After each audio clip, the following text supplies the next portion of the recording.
فقال الله سبحانه وتعالى في القرآن المجيد والفرقان الحميد فأعوذ بالله السميع العليم من الشيطان الرجيم من همزه ونفخه ونفسه بسم الله الرحمن الرحيم إن الذين جاءوا بالإفك عصبة منكم لا تحسبوه شرا لكم بل هو خير لكم لکل امرئ منہم ما اکتسب من الاسم۔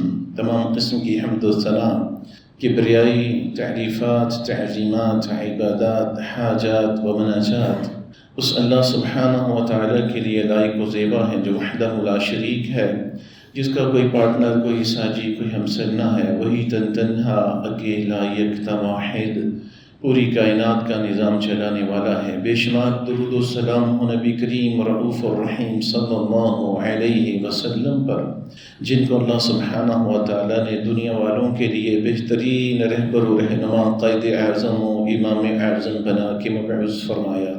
سامعین محترم، معاشرے میں بہت سا بگاڑ، ایک دوسرے کے اوپر بہتان، الزام تراشی، ایک دوسرے کی غیبتیں، چغلیاں، اور پھر اس کے اوپر عدم برداشت، ان قسم کی وجوہات سے معاشرے کا امن برباد ہے، جیلیں آباد ہیں، تھانے آباد ہیں، خاندانوں کے خاندان ایک دوسرے سے جدا ہیں۔ میں آج بحمد اللہ تعالی، اللہ کی توفیق اور اللہ کے فضل و کرم سے سورہ نور کی آیت نمبر 11 سے لے کے 20 تک یہ آیات اللہ سبحانہ و تعالیٰ نے اماں جان سیدہ عائشہ صدیقہ مطہرہ رضی اللہ تعالیٰ عنہ کی برات کے حوالے سے نازل کی تھی کہ جب ان کے اوپر منافقین نے بدکاری کی تہمت لگائی، غالباً 5ویں یا 6ٹھی ہجری کا یہ واقعہ ہے۔ کسی غزوہ سے نبی مکرم صلی اللہ علیہ وسلم اپنے لشکر کے ساتھ واپس آ رہے تھے، اور اس سفر میں آپ کے ساتھ اماں جان سیدہ عائشہ صدیقہ رضی اللہ تعالی عنہ تھی۔ پیارے رسول علیہ السلام کا یہ طریقہ رہا، جب بھی آپ کسی سفر پہ نکلتے تو اپنی ازواج مطہرات، ہماری ماؤں میں قرعہ ڈالتے، جس کا قرعہ نکل آتا ان کو اپنے ساتھ سفر میں لے جاتے۔ تو اس سفر میں قرعہ اماں جان سیدہ عائشہ رضی اللہ عنہ کا نکلا، اور عرب کے اندر یہ رواج تھا اور ان کے سفر کا یہ ایک طریقہ تھا، ڈسپلن تھا، کہ جو ان میں سے ایماندار ترین، یعنی یوں تو صحابہ تمام کے تمام اللہ خالق و مالک کے قریبی تھے، لیکن کچھ زیادہ ہی شہرت ہوتی اچھی کچھ لوگوں کی کہ فلاں بہت ہی اچھا ہے، تو کسی ایک مسافر کو قافلے سے کچھ تھوڑا سا پیچھے رکھتے تھے تاکہ وہ اسی لائن، اسی راستے، اسی لوکیشن سے پیچھے آئے۔ اگر کوئی جدا ہو جائے یا کوئی گری پڑی چیز ہے تو اس کو وہ لیتا آئے۔ تو اسی طرح حضرت صفوان بن معطل رضی اللہ تعالیٰ عنہ انتہائی ایماندار، شہرت کے حامل تھے۔ تو پیارے رسول علیہ السلام نے ان کی ڈیوٹی لگائی تھی۔ راستے میں قافلے نے کہیں پڑاؤ ڈالا۔ یہ میں اس لیے گزارش کر رہا ہوں تاکہ اگلی جو آیات ہیں اس کو سمجھنے سمجھانے میں آسانی ہو کہ ہم کس ٹاپک پہ بات کر رہے ہیں۔ راستے میں کہیں پڑاؤ ڈالا، اماں جان سیدہ عائشہ رضی اللہ عنہ اپنی بہن کا ہار عاریتاً سفر میں ساتھ لے کے گئی تھیں۔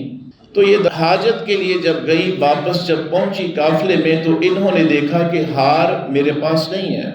یہ پریشانی کے عالم میں بھاگی اس مقام پہ پہنچی جو بالکل آبادی سے، یعنی کہ وہاں پڑاؤ والی جگہ سے تھوڑا ہٹ کے تھا، اس ہار کی تلاش کی غرض سے۔ ان کے وہاں ہار کی تلاش کے غرض سے جانے کے بعد وہ جو ڈولی نہیں ہوتی تھی پرانے دور میں، اللہ کے رسول علیہ السلام کی ازواج مطہرات کو اس ڈولی میں ڈال کے اونٹ کے اوپر رکھا جاتا، انتہائی بابردہ حالت میں۔ تو چونکہ آندھی ریکارڈ بات ہے، دنیا جانتی، اماں جان سیدہ عائشہ رضی اللہ عنہا نحیف تھی، جسم کی کمزور تھی، اتنا وزن نہیں تھا۔ قافلے والوں نے سمجھا کہ شاید کہ ام المؤمنین اس کے اندر ہی ہیں، انہوں نے وہ اسی طرح اٹھایا، پردے کی حالت میں اونٹ پہ رکھا، قافلہ نے کوچ کر دیا۔ اب اماں جان جب واپس اس مقام پہ پہنچی تو قافلہ نکل چکا تھا۔ یہاں پہ ایک نقطہ میں ضرور ہائی لائٹ کرنا چاہوں گا نبی مکرم صلی اللہ علیہ وسلم اگر اس طرح عالم الغیب ہوتے کہ جس طرح اللہ خالق و مالک ہے تو کیا اس جنگل میں اپنی بیوی کو چھوڑ کے قافلہ لے کے آگے نکلتے؟ بالکل نہیں۔ الغرض یہ سریرا بات آئی تو میں نے کہا چلے اس کو بھی ہائی لائٹ کر دیتے ہیں۔ اللہ کے رسول علیہ السلام اللہ خالق و مالک کی طرح عالم الغیب نہیں تھے۔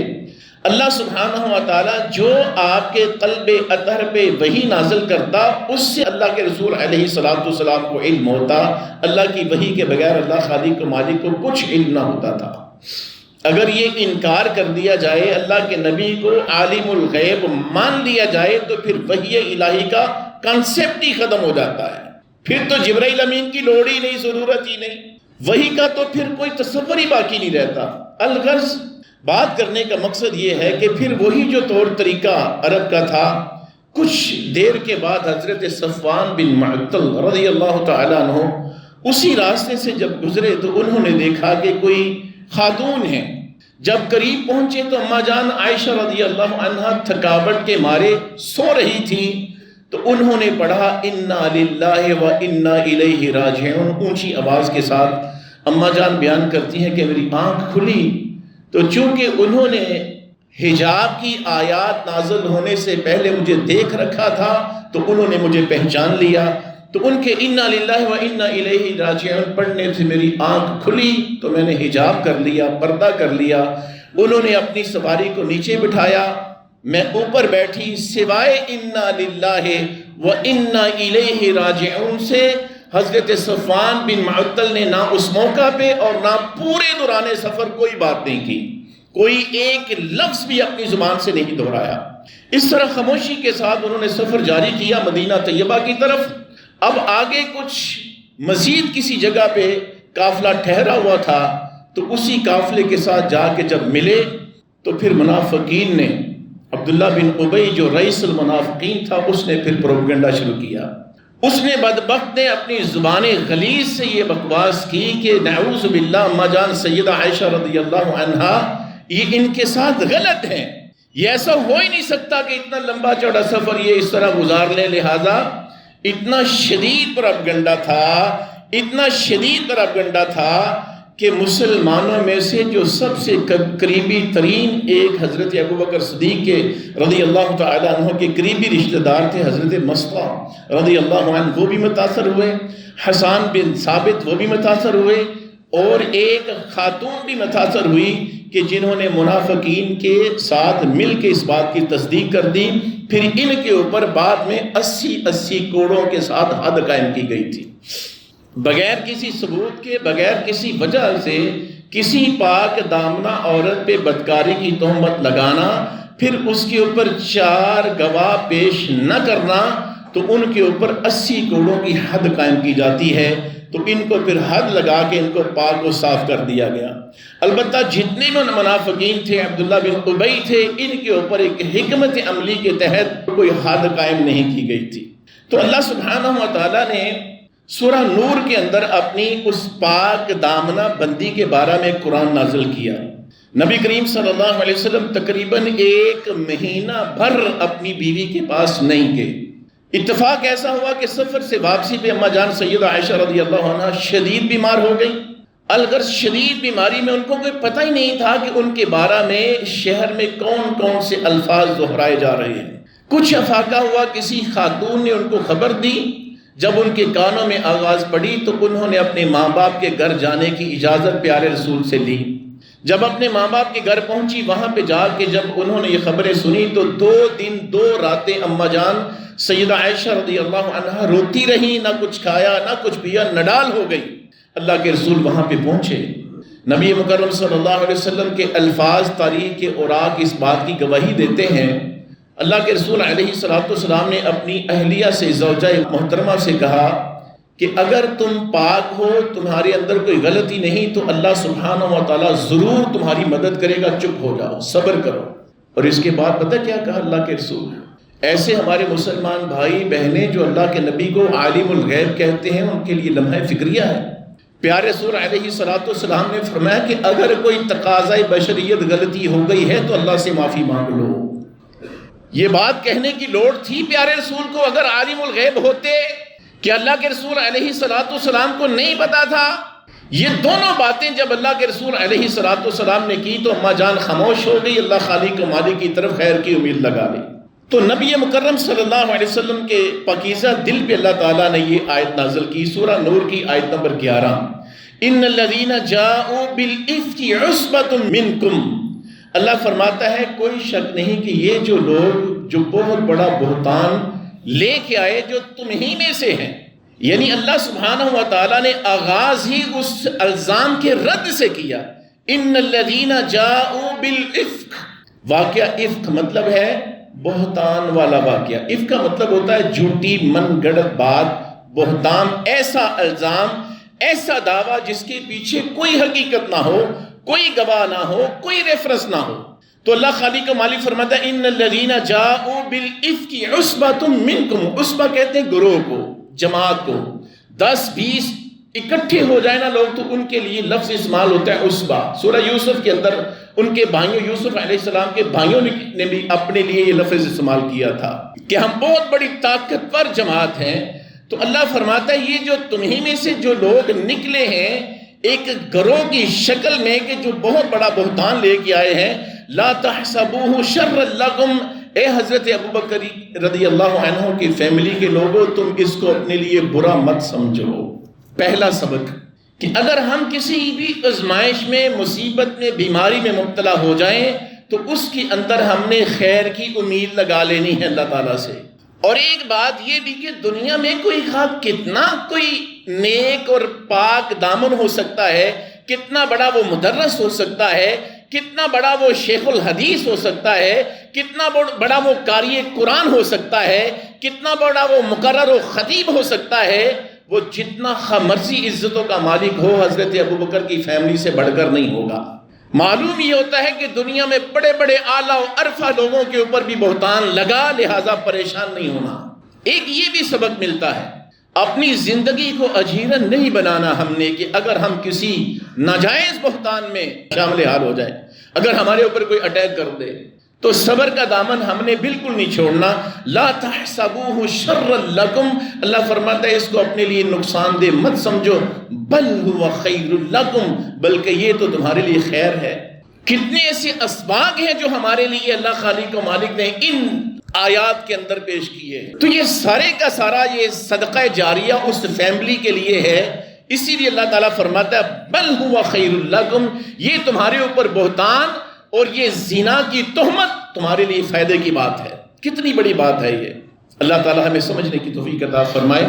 سو اللہ فرماتا ہے لِكُلِّ امْرِئٍ مِّنْهُمْ مَا اكْتَسَبَ مِنَ الْإِثْمِ، ٹینشن نہیں لینی، گھبرانا نہیں، ان میں سے جس نے جو جتنا کیا ہوگا اس کے مطابق اللہ خالق و مالک ان کو اس کا بدلہ دے گا۔ وَالَّذِي تَوَلَّى كِبْرَهُ مِنْهُمْ لَهُ عَذَابٌ عَظِيمٌ، یہ عبداللہ ابن ابی کے لیے ہے کہ جس نے جتنا بڑا اس میں سے پاپ کمایا ہے اللہ خالق و مالک فرماتا ہے اس کے لیے اتنا بڑا عذاب اللہ تعالیٰ نے مقرر کیا ہوا ہے۔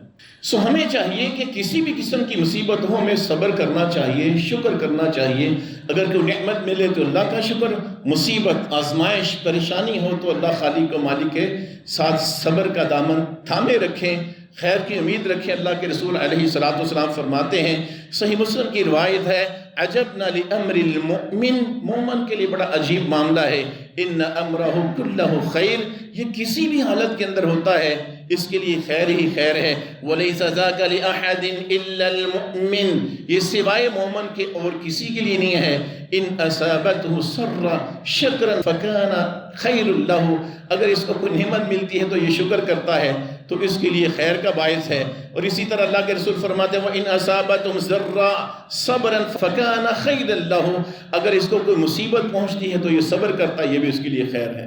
لہٰذا ہم اللہ کے فضل و کرم سے ہر وقت حالت خیر میں ہیں، صرف اپنے معاملے کو سدھار لیں، اپنے عقائد و نظریات کو سیدھا کر لیں۔ ہم اگر اپنا قبلہ درست رکھیں، ہم غریب ہیں، ہم امیر ہیں، ہم ماڑے ہیں، ماتڑ ہیں، غریب ہیں، امیر ہیں، صحت یاب ہیں، بیمار ہیں، ہم باعزت ہیں، ہمیں لوگوں نے رسوا کیا ہے، ہم کسی بھی حالت کے اندر ہیں، اگر ہم شکر اور صبر کا دامن تھامے رکھیں تو خیر ہی خیر ہے۔ اللہ تعالیٰ ہمیں ہمارے نصیبے میں فرما دے۔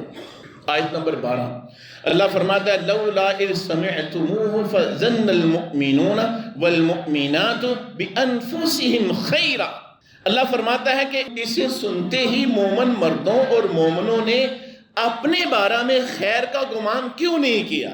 یعنی اماں جان سیدہ عائشہ رضی اللہ عنہا اور جتنے بھی مومن مرد و زن تھے سب کے لیے ایک جمع کا صیغہ اپنائیت والا کہ اپنے لیے، یعنی اماں جان سیدہ عائشہ رضی اللہ تعالی عنہ کے اوپر تہمت ہے تو ساری امت مسلمہ کے لیے ہے، ان کے لیے خاص نہیں ہے، وہ مومنوں کی ماں ہے، پیارے رسول علیہ السلام کی گھر والی ہے۔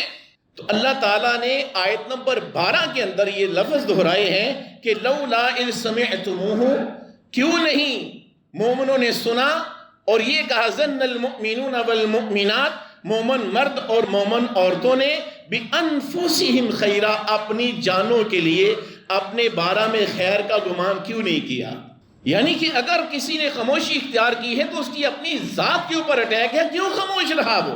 تو یہ اللہ سبحانہ و تعالیٰ نے ہمارے لیے لیسن سبق یہ ہے کہ جب ہم اگر کسی بھی نیک اور پارسا جس کے بارے میں بہت ہیوی گمان ہے اور آپ کو یقین کامل کی حد تک گمان ہے کہ اس کے اوپر جھوٹا بہتان ہے، تو پھر زبانوں کو تالے نہیں لگانے، کم از کم یہ الفاظ یہ جملہ ضرور دہرا دینا ہے کہ یار منوں کو یہ گل حقیقت نہیں لگتی، اتنا تو حصہ ڈالنا چاہیے۔ واللہ اعلم، اللہ خالق و مالک جانتا ہے، مجھے نہیں لگتا کہ یہ بات حقیقت ہے، کم از کم یہ جملہ کسی بھی اچھی شخصیت کے بارے میں ہمیں کہنا چاہیے۔ یہی تقاضا اللہ خالق و مالک نے کیا ہے، وَقَالُوا هَذَا إِفْكٌ مُبِينٌ، افک مطلب بہتان، الزام بغیر کسی دلیل کے، اور انہوں نے کیوں نہیں کہا کہ یہ تو سارے کا سارا بہتان ہے اور بہت بڑا الزام ہے؟ لَوْلَا جَاءُوا عَلَيْهِ بِأَرْبَعَةِ شُهَدَاء، یہ 4 گواہ کیوں نہیں لے کے آئے؟ اگر انہوں نے اماں جان سیدہ عائشہ رضی اللہ عنہا کی ذات کے اوپر یہ تہمت لگائی ہے تو یہ 4 گواہ کیوں نہیں لے کے آئے؟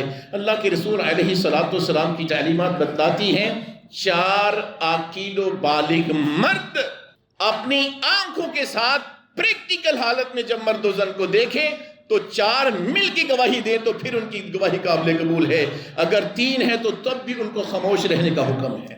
تو آیت نمبر 13 میں اللہ خالق و مالک نے ہمیں پابند کیا ہے کہ اگر تم 4 لوگ ہو، عاقل و بالغ مرد ہو، اور تم 4 لوگ مل کے اس خباثت کو دیکھو تو پھر 4 مل کے گواہی دو تو پھر تمہاری گواہی قابل قبول ہے۔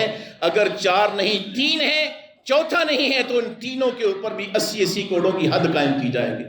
یہ ایسا فعل ہے کہ جس کے اوپر اسلام خاموشی چاہتا ہے، برائی کو نشر نہ کرو، برائی کو دیکھو تو پی جاؤ، جب تک کوئی ایسا نظام وضع نہ ہو کہ آپ پوری گواہیوں کے ساتھ، پروف کے ساتھ کسی کے اوپر حد قائم کروا سکو۔ اللہ کے رسول علیہ السلام کی تعلیمات، اگر کوئی انسان، یہ حدیث ہے، یہ اور اوپر اللہ خالق و مالک نے اس سارے کا سارا نظام نازل کیا ہے۔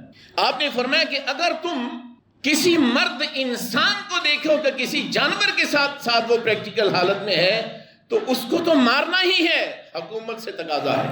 جو بدبخت انسان ہے اس کو قتل کرنا ہی ہے۔ اب جانور کا تو کوئی قصور نہیں، لیکن پیارے رسول فرماتے اس جانور کو بھی قتل کر دو، ان فیوچر کو یہ نہ کہہ سکے کہ یہ وہ جانور تھا، قابل ڈسکس ہی نہ ہو۔ اس قدر اسلام شرم و حیا کا مذہب ہے۔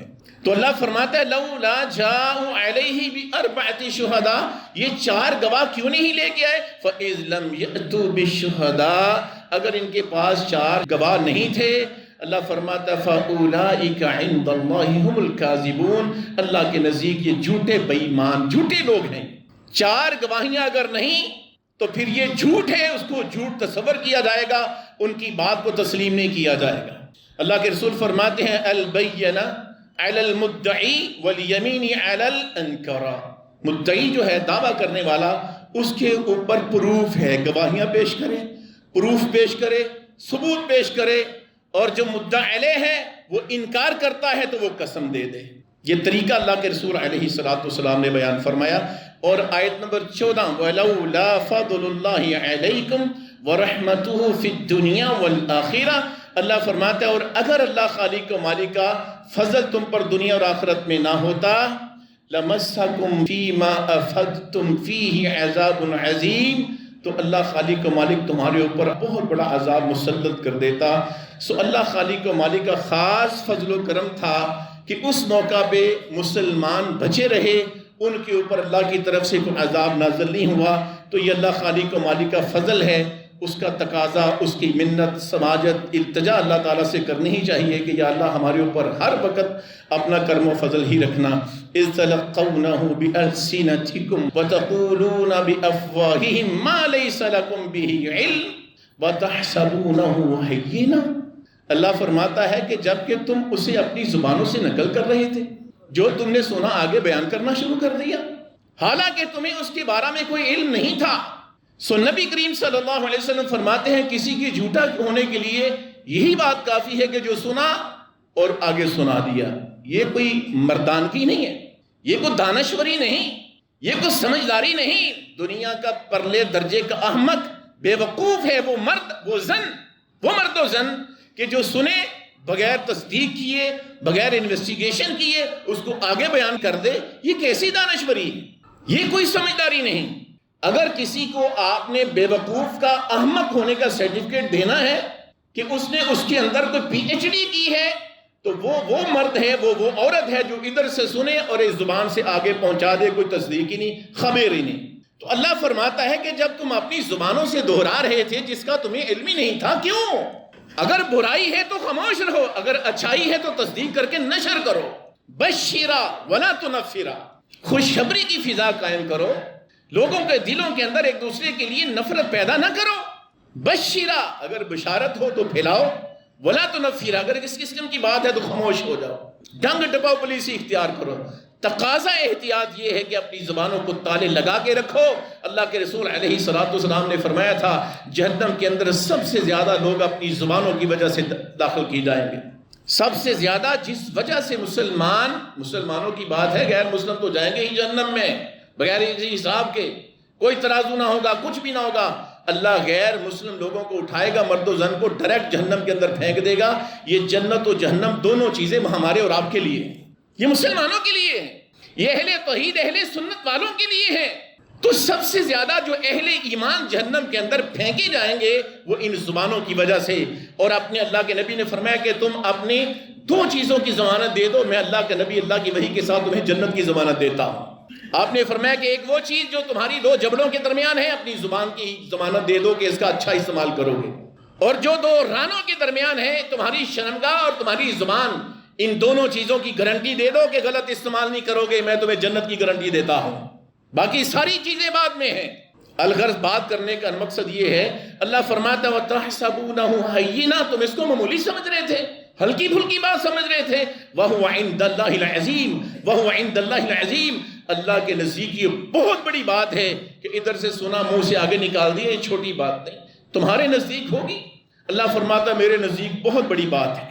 وَلَوْلَا إِذْ سَمِعْتُمُوهُ قُلْتُمْ مَا يَكُونُ لَنَا أَن نَّتَكَلَّمَ بِهَذَا۔ اللہ اکبر، اللہ تقاضا کرتا ہے، اللہ کہتا ہے کہ تم نے ایسی بات کو سنتے ہی کیوں نہ کہا کہ یہ ہمارے لیے لائق نہیں کہ ہم اپنی زبانوں سے اس کو دہرائیں۔ کسی ایسی شخصیت کے بارے میں اس قسم کی تہمت اور الزام سنیں تو اس کو سننا بھی گوارا نہ کریں، اس کو بیان کرنا تو بہت دور کی بات ہے۔